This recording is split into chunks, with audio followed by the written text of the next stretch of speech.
आज शहीद आजम भगत सिंह, राजगुरु सुखदेव, उनके बलिदान दिवस के अवसर पर मैं उनको सादर प्रणाम करता हूं, सत सत नमन करता हूं। साथियों,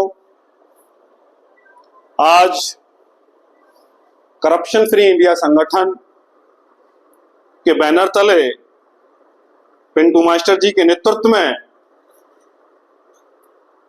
हम लोग उनके बलिदान दिवस को मनाने का प्रयास कर रहे हैं।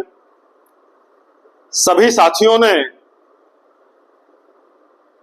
अपने अपने विचार रखे, भगत सिंह, राजगुरु सुखदेव जी के जीवन पर प्रकाश डालने का प्रयास किया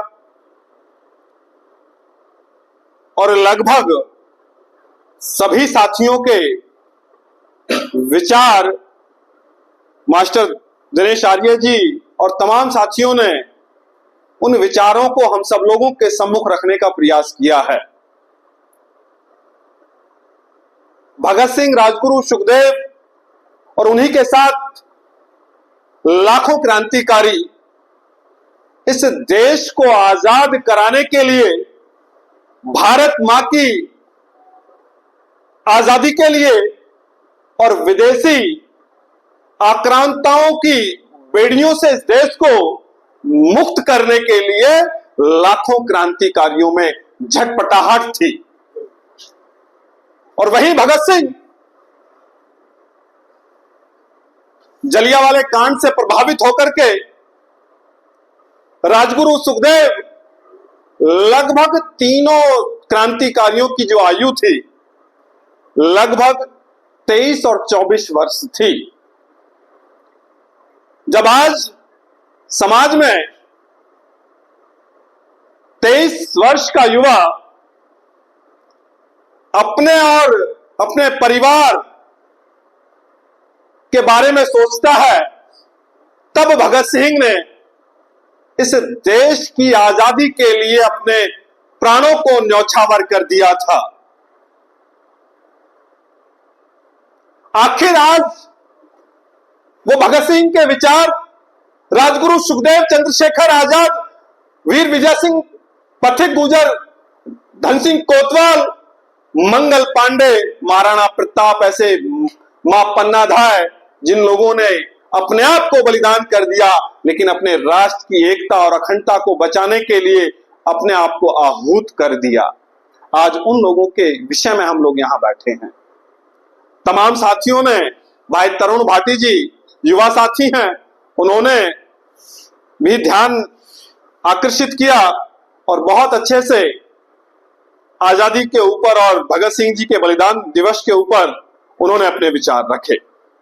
साथियों, मैं रिपीट नहीं करूंगा क्योंकि भगत सिंह जी और राजगुरु सुखदेव जी के जीवन पे तो हम सब लोगों ने अपने विचार रख लिए हैं, लेकिन मैं आप सब लोगों का, भाई पवन यादव जी, आपका ध्यान आकर्षित करना चाहता हूं कि आखिर आज भगत सिंह जी की प्रतिमा और उनकी प्रतिमा पे पुष्प और पुष्प के सामने हम सब लोग आखिर क्यों पिछले 1 घंटे से हम उनके ऊपर विचारों को व्यक्त कर रहे हैं?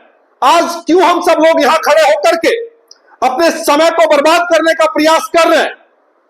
लेकिन आज समय बर्बाद नहीं हो रहा।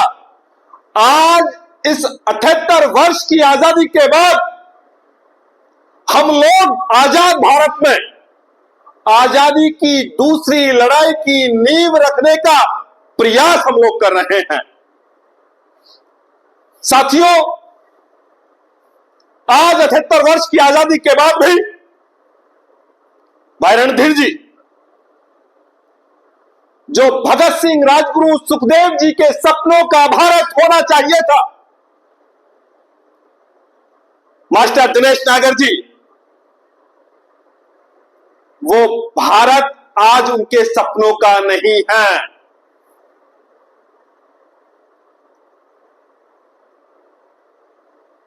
उनके सपनों का भारत कैसा होना चाहिए था? उनकी संकल्पनाएं क्या थी? उनका विचार क्या था? उनका विजन क्या था।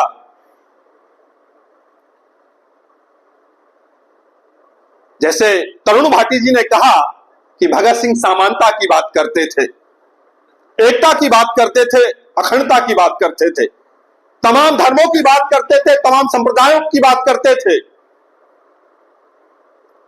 भगत सिंह जी का सपना था कि आजादी के बाद भारत में एकता का परचम लहराए।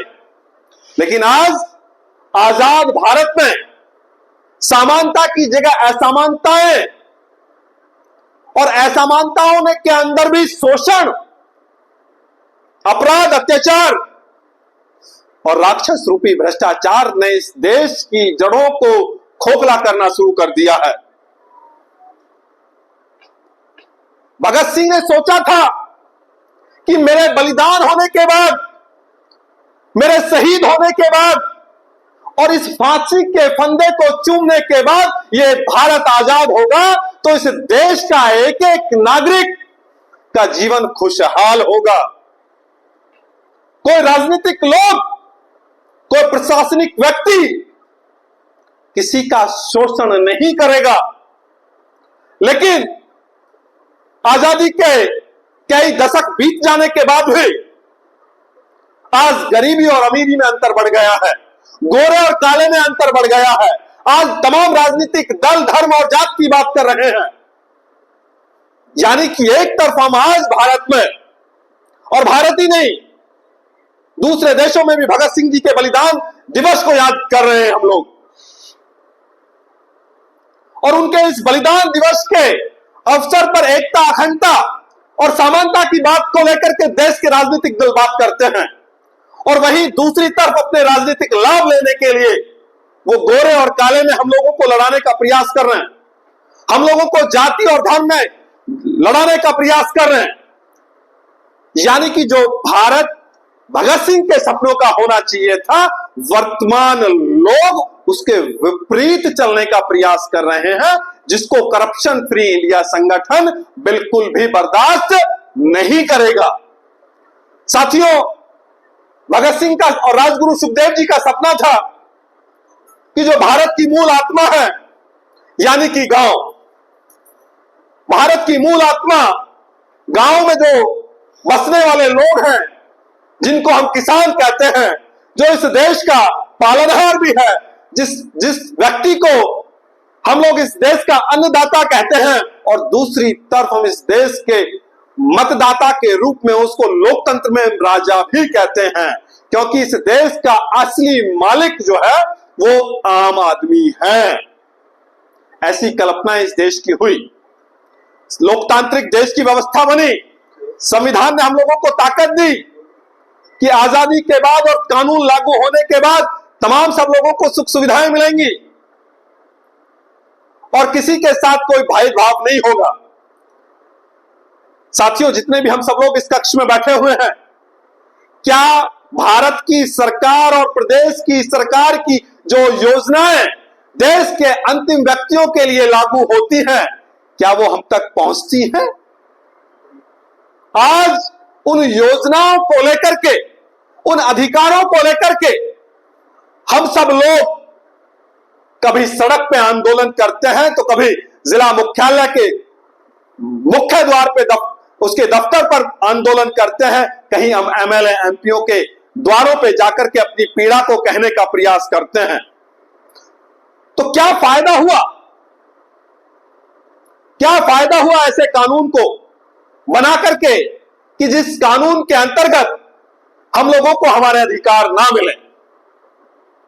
तो साथियों, भगत सिंह के सपनों पे जो चर्चा हो रही है कि भगत सिंह का सपना था गांवों से गरीबी दूर हो, शिक्षा का अधिकार मिले, लोगों को रोजगार मिले, लोगों के अंदर समानता के साथ कोई भेदभाव ना हो, और भारत के जो मूल आत्मा यानी कि जो गांव है वो खुशहाल और समृद्ध हो।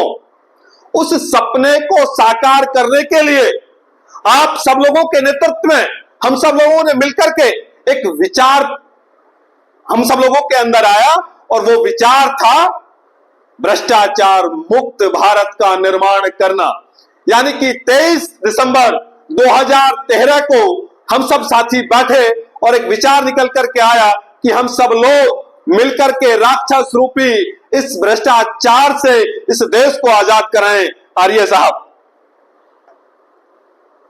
और 2013 से यह यात्रा प्रारंभ हुई और आज तक यह यात्रा लगातार जारी है।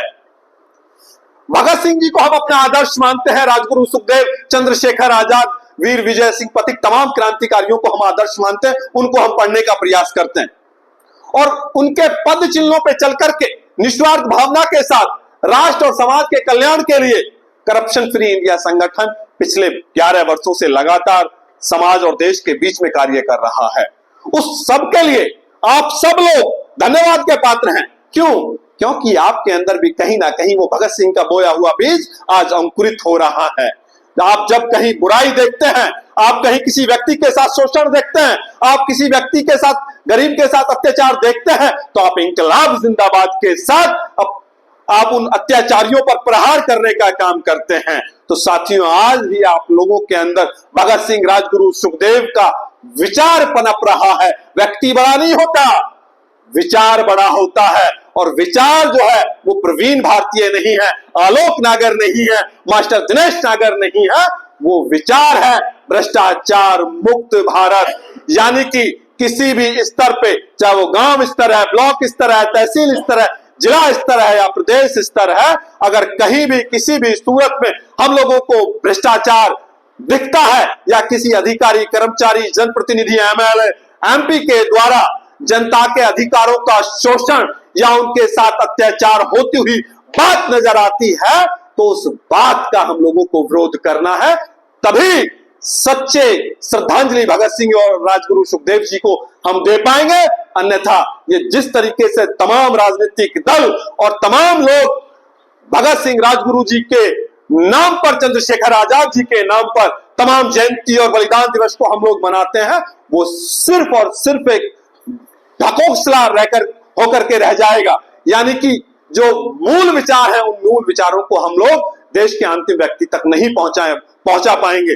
तो साथियों, हम सब लोगों को जब भी, जहां भी, मैं नहीं कहता कि आप 24 घंटे समाज के लिए, राष्ट्र के लिए काम करें। आप जिस स्थिति में हैं, आपके पास 1 घंटा है, आपके पास 2 घंटे हैं, 1 दिन है सप्ताह में, महीने में आप 10 दिन निकाल सकते हैं। आप मन दे सकते हैं, तन दे सकते हैं, और मन और तन भी नहीं है तो धन दे सकते हैं। और इन तीनों चीजों का समावेश से हम इस देश में जो क्रांति की एक नई अलख जगाने का प्रयास कर रहे हैं, आदरणीय देवराज जी, उस अलख के हम सब लोग साथी बने। क्योंकि एक चना भाड़ नहीं फोड़ सकता, आंख फोड़ सकता है, लेकिन हमें आंख नहीं फोड़नी। हमें वो प्रकाश लेकर के आना है जो प्रकाश भगत सिंह जी के नेतृत्व में हुआ था। जो कल्पनाएं राजगुरु और चंद्रशेखर और सुखदेव जी ने संजोई थी, उन कल्पनाओं को उतारने का प्रयास करना है। यह बात बिल्कुल अलग है कि आज हम हो सकता है छोटी संख्या में हो, लेकिन आने वाला कल बड़ा होगा। जब विचार बड़ा होगा तो आने वाला कल भी बड़ा होगा। और वो बड़ा कब होगा, कैसे होगा, क्यों होगा? मास्टर जी ने, दिनेश जी ने भी हम लोगों को संबोधित किया और प्रेम प्रधान जी ने भी बताया कि भगत सिंह जी ने जेल में रहते हुए किस तरीके से अध्ययन किया। तो साथियों, मैं सिर्फ और सिर्फ आप लोगों से निवेदन करना चाहता हूं, वाकई आप लोग करप्शन फ्री इंडिया, भ्रष्टाचार मुक्त भारत का निर्माण करना चाहते हैं, तो आज भगत सिंह जी की बलिदान दिवस के अवसर पर यह संकल्प लेकर के जाएं कि आपके पास तमाम क्रांतिकारियों की पुस्तकें हों और उनका आप अध्ययन करें। जो पढ़ेगा वही लिखेगा, जो नहीं पढ़ेगा वो ना बोल सकता है, ना लिख सकता है और ना अपनी बात को कह सकता है। जिस तरीके से बकरे की बलि दे दी जाती है, उसी तरीके से हम लोगों की भी बलियां एक एक करके हम लोगों को भी सूली पे चढ़ाया जाता रहेगा। तो साथियों, भगत सिंह नास्तिक पे उन्होंने अपना विचार रखा कि भगत सिंह नास्तिक क्यों थे। और 23 साल के उम्र में मैंने कहा कि खेलने की आयु होती है, उनके अंदर एक विचार कैसे आया। उन्होंने लेनिन को पढ़ा, उनके परिवार के ऊपर आर्य समाज का एक बहुत बड़ा असर था। महर्षि दयानंद जी को उन्होंने पढ़ा और तमाम उन लोगों को पढ़ा जिन्होंने समाज को एक नई दिशा देने का काम किया। उनके अंदर एक पौधा अंकुरित हुआ क्रांति का। उनको लगा कि अगर मृत्यु को भी स्वीकार करना है तो सम्मान के साथ करना है, जलालत के साथ नहीं करना है। लाखों करोड़ों लोग इस विश्व में हैं और बहुत सारे लोग पैदा होते हैं प्रतिदिन और बहुत सारे लोगों की मृत्यु हो जाती है, लेकिन आज संपूर्ण भारत के साथ साथ बगल के देश में भी भगत सिंह, राजगुरु और सुखदेव के बलिदान दिवस पर उनके गुणगान हम लोग गा रहे हैं। तो साथियों, अगर हम लोगों को वाकई थोड़ा सा भी दर्द है उनकी शहादत का, तो हम लोग निस्वार्थ भावना के साथ चल करके गांव, गरीब, किसान, दलित, शोषित, वंचितों की आवाज बन करके जहां जिस स्तर पे मौका मिले वहां हम उन लोगों को जगाने का काम करें और बुराइयों के खिलाफ लड़ने का काम करें। तो साथियों, आज हम लोग ये संकल्प लेकर के जाएं कि हमारे पास तमाम दार्शनिक पुस्तकें हों जो हमको नई दिशा दे सकें। हमारे आसपास का जो माहौल हो वो ऐसा हो, उन किताबों से भगत सिंह, राजगुरु, सुखदेव, चंद्रशेखर आजाद, पथिक जी को पढ़ करके हमारे अंदर वो क्रांति का संचार हो। जो खामियां इस देश में आज वर्तमान समय में चल रही हैं, उन खामियों को हम लोग दूर कर सकें। तो साथियों, मैं सिर्फ बलिदान दिवस के अवसर पर यही कहना चाहता हूं कि करप्शन फ्री इंडिया संगठन के जो 5 बिंदु हैं, शुद्ध आचार, शुद्ध विचार, निष्कलंक जीवन, त्याग की भावना और अपमान पीने की शक्ति, इन 5 बातों को स्वीकार करके और निस्वार्थ भावना के साथ, देवराज जी, हमारे आचार विचार कैसे हो, शुद्ध हो, जीवन कैसा हो, निष्कलंक, जिसमें कलंक ना लगा हो, त्याग की भावना हो। क्यों? अगर हमारे अंदर त्याग नहीं है तो हम राष्ट्र और समाज के लिए काम नहीं कर सकते। और अपमान पीने की शक्ति इसलिए क्योंकि आंदोलन में हम लोगों को अगर आंदोलन की जीत निश्चित करनी है तो कई बार आंदोलन को तोड़ने के लिए असामाजिक तत्व हम लोगों को समय समय पर अपमानित करने का प्रयास करते हैं और वो आंदोलन टूट जाते हैं जो अपमान को नहीं भी पाते।